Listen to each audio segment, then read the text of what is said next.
Hi, I'm Cheryl Leach. In this problem, we're going to be looking at both the concavity and the inflection points of a given function. First things first, let's look at the concavity. We know that we can determine when a function is concave up and concave down by looking at the sign of the second derivative.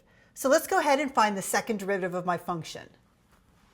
I have to begin with the first derivative. The first derivative will be 3x squared minus 18x plus 24 plus 0. That was easy enough. How about the second derivative?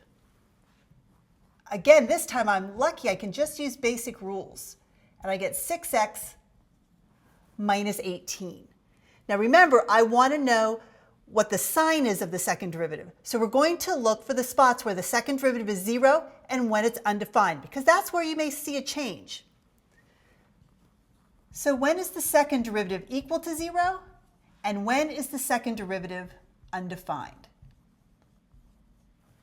Well, the second derivative is a polynomial, so I can just set that equal to 0 and solve for x. 6x equals 18, and x is 3. Now again, I mentioned it was a polynomial. Polynomials are never undefined, so there'll never be any points where my second derivative is undefined. So now I have my critical numbers for that second derivative. So I'd like to break my interval up at exactly those points. So that really means I have two intervals, the interval from negative infinity to 3 and from 3 to infinity. So let's look at that first interval. I need a test point. Anything between negative infinity and 3.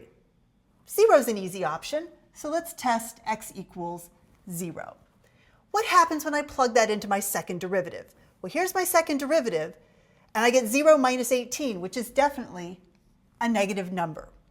My conclusion then is that my graph is concave down on that interval.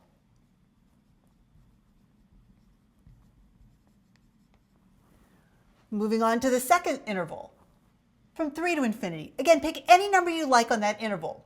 Let's try 4.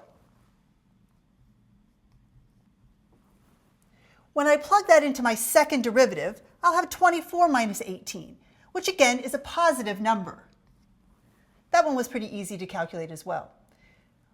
Well, what does this tell me? It tells me that my function is concave up.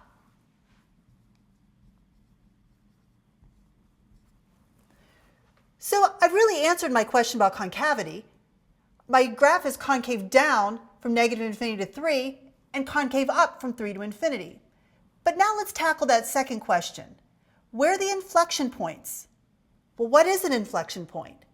An inflection point is a point on the graph where there's a change in concavity, either from concave up to concave down or concave down to concave up. And I can tell from my chart that there was a change, and the change happened when x equals 3. But we have to be a little bit careful because there are a couple of different ways that a graph can change concavity. It can change concavity at an inflection point or sometimes when you jump over a vertical asymptote. So we want to make sure that 3 is really an inflection point. So we're going to let x equal 3 and plug it into our original function.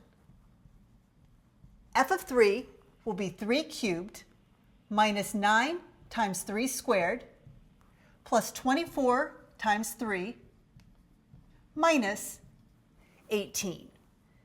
This gives us 27 minus 81 plus 72 minus 18 for a total of 0.